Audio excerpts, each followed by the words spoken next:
A former female priest who spent more than 2 decades in the Episcopal Church is now speaking out after being defrocked because she embraced another faith.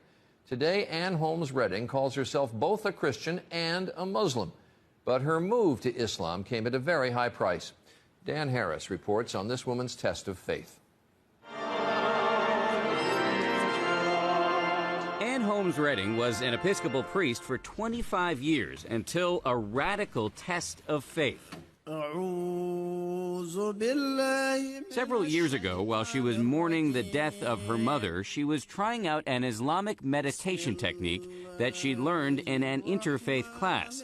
And that, she says, is when it happened. It came with such clarity and such power that I could understand it as nothing else but an invitation from God. In fact, she says it was Jesus himself who led her to Islam. You think Jesus led you to become a Muslim? Yes.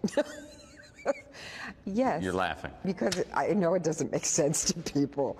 Now, Redding not only prays in church, but she also prays 5 times a day to Allah. In Islam, Jesus is viewed as a prophet. Yes. Not as the Son of God. Yes, you're right. So yours is a radical rethink of the Christian scriptures.